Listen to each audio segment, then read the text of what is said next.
Bismillahirrahmanirrahim. Assalamualaikum warahmatullahi wabarakatuh. Perkenalkan, nama saya Laila Puja Ramdan dengan NIM 2008202049 dari kelas HSB semester 5 dalam mata kuliah Hukum Investasi dan Pasar Modal. Di bagian UTS ini dari 5 soal saya memilih 3 soal yang akan saya jawab. Itu yang pertama ada, menurut Anda apa yang dimaksud dengan investasi? Di sini saya menjawab bahwa investasi juga bisa disebut dengan penanaman modal.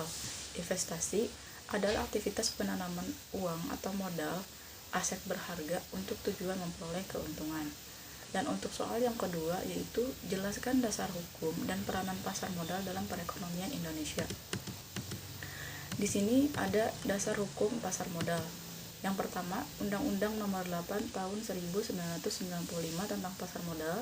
Yang kedua, Peraturan Pemerintah Nomor 45 Tahun 1995 tentang penyelenggaraan kegiatan di bidang pasar modal. Yang ketiga, Peraturan Pemerintah Nomor 46 Tahun 1995 tentang tata cara pemeriksaan di bidang pasar modal. Yang keempat, Surat Keputusan Menteri Keuangan Nomor 645/KMK 010/1995 tentang pencabutan Keputusan Menteri Keuangan Nomor 1548 Tahun 1990 tentang pasar modal. Untuk yang selanjutnya yaitu Surat Keputusan Menteri Keuangan Nomor 646/KMK 010/1995 tentang pemilikan saham atau unit penyertaan reksadana oleh pemodal asing. Selanjutnya ada Surat Keputusan Menteri Keuangan Nomor 647/KMK 010/1995 tentang pembatasan pemilikan saham perusahaan efek oleh pemodal asing.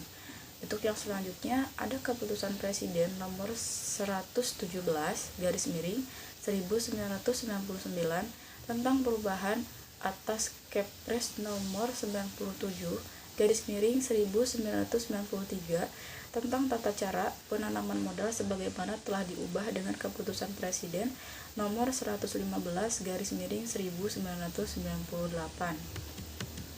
Selanjutnya ada Keputusan Presiden Nomor 120/1999 tentang perubahan atas Kepres Nomor 33/1981 tentang Badan Koordinasi Penanaman Modal sebagaimana terakhir dengan Keputusan Presiden Nomor 113/1998.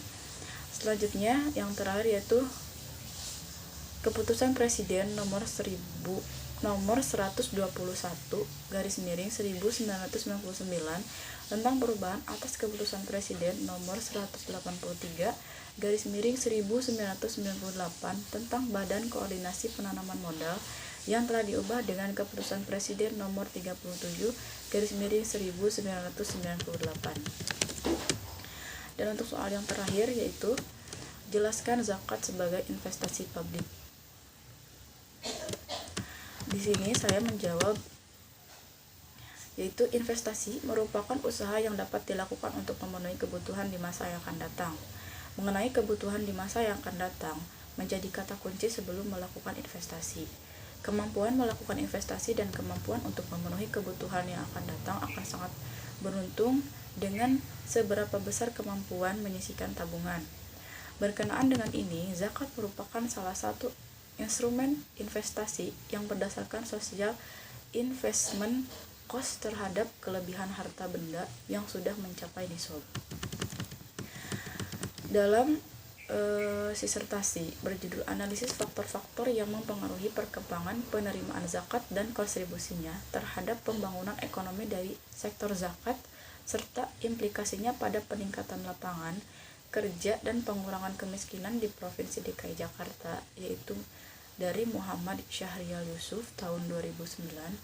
Ia menguraikan tentang aplikasi zakat dikenakan pada semua bentuk-bentuk aset yang tidak termanfaatkan, yaitu uang tunai, perhiasan, pinjaman, depositi ekonomi Islam, dana atau tabungan yang tidak diinvestasikan pada sektor real akan dikenakan zakat. Dana dan tabungan senantiasa akan diputar oleh pihak perbankan atau lembaga keuangan lainnya, karena apabila tidak diinvestasikan ke sektor real, maka akan mengurangi nilai dari dana atau tabungan tersebut, sehingga sektor akan terus bergerak, kemudian tingkat investasi dalam perekonomian secara otomatis atau meningkat. Sekian jawaban dan pertanyaan dari saya. Mohon maaf apabila banyak kesalahan dan kekurangannya. Wassalamualaikum warahmatullahi wabarakatuh.